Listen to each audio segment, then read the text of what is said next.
And welcome to the second ever episode of Hello Mr. Burns, where I talk about old school Simpsons episodes and how watching these episodes might make you smarter. I am smart. My name is Perrie, and I love The Simpsons so much that my son's name will also be Bort. Come along, Bort. In this episode, I'm going to be taking you through the hot mess that was early Simpsons.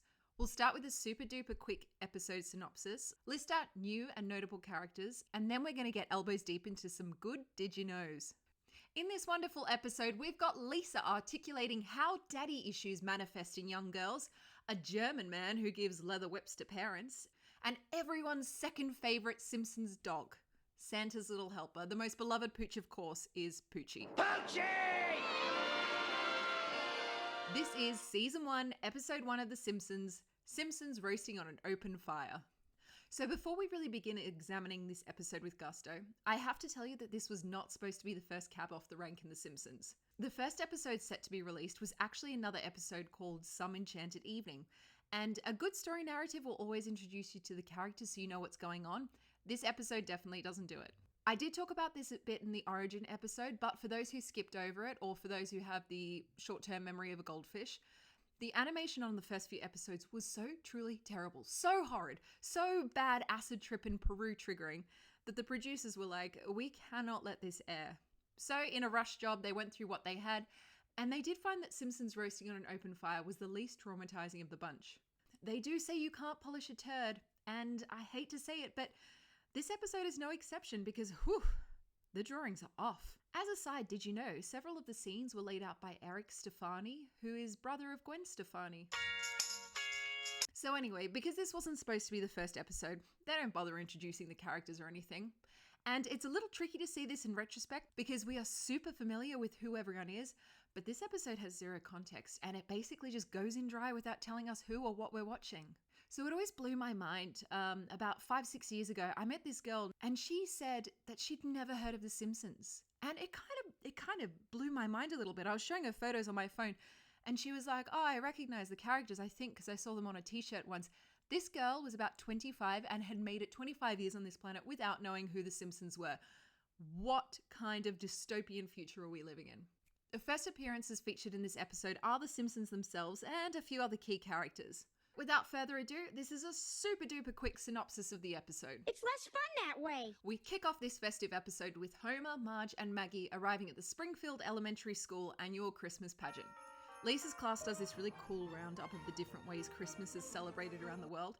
The family head to the mall to buy Christmas presents, and Bart sneaks off to get a tattoo that's supposed to say mother, but he gets dragged away when they've only written the word moth. Killer tattoo, I tell you, I might get that one day. The family end up having to use their Christmas money to get it removed. Homer finds out that he won't be getting his Christmas bonus, and he decides to keep it a secret from the rest of the family. Doing what any good father does around Christmas, he's drinking at the bar with Barney, and Barney suggests that he gets a job as a mall Santa. Homer does work as a mall Santa, but Bart discovers him. Homer confesses to Bart, and they wallow in the fact that they have no money and no gifts for the year. In an absolute fit of geniusness, they head to the Greyhound track, where Homer promptly loses all of the $13 he made as a mall Santa by betting on a dog named Santa's Little Helper. We're in the money.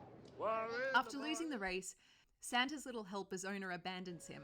Oh, can we keep him, Dad, please? But he's a loser. He's pathetic.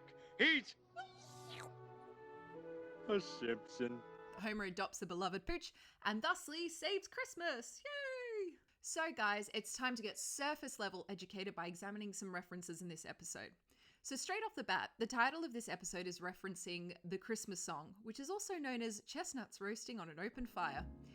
The most well-known recording of this song was done by Nat King Cole, and he did release a number of recordings, but it was declared in a 2004 study that his 1961 version was the most loved seasonal song with women aged 30 to 49.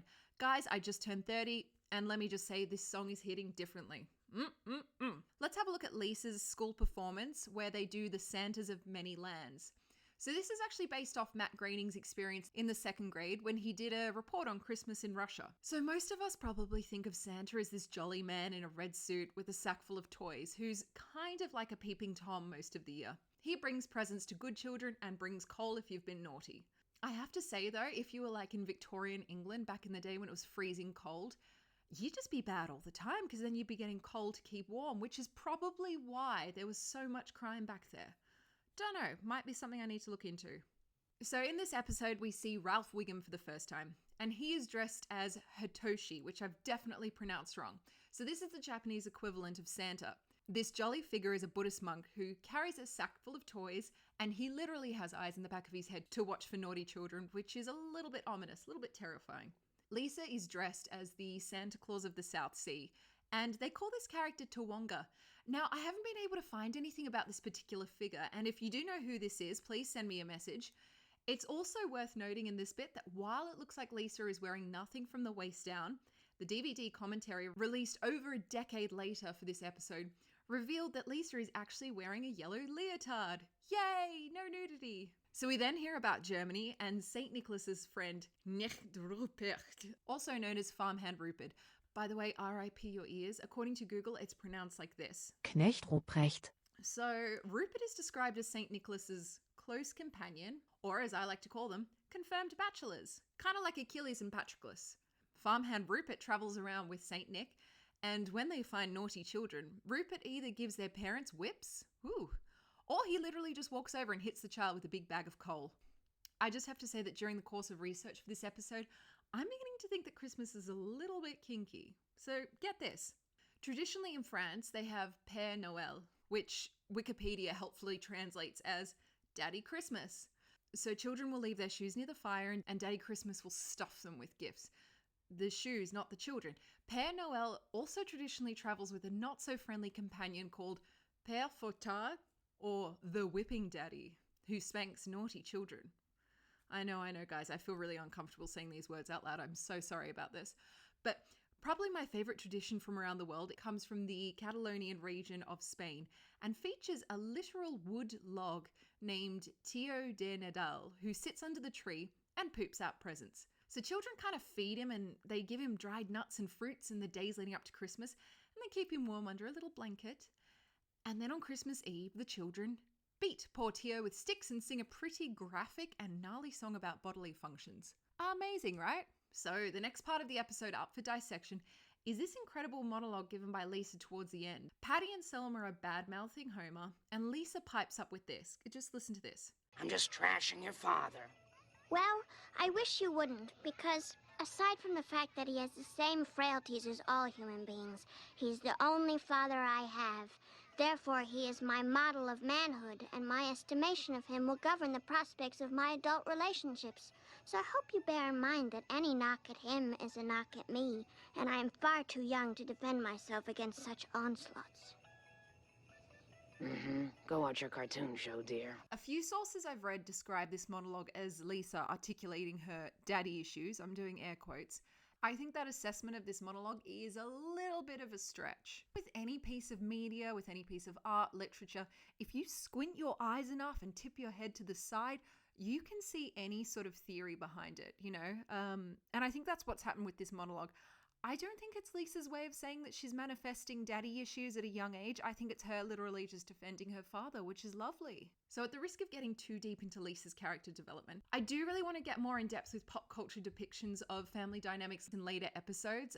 So the relationship between Homer and Lisa is arguably the richest and most affecting relationship in the show, and I really want to do it justice. Before I wrap this episode up, just wanted to make a note that the Greyhound Rescue agencies have praised this episode of The Simpsons for bringing dog racing and abandonment to the forefront of everyone's minds.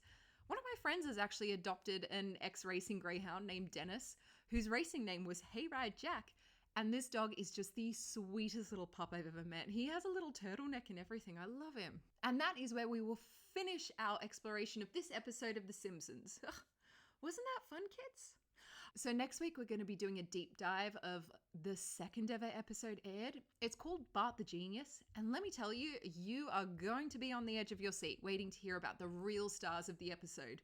Hamster 1, Hamster 2. We're going to be talking about what happens to these characters and also the real truth behind the urban legend that people put hamsters up their butts. Lemmywinks journeyed a distance far and fast to find his way out of a gay man's ass. Thanks for listening so much, guys, and as always, keep watching the skis.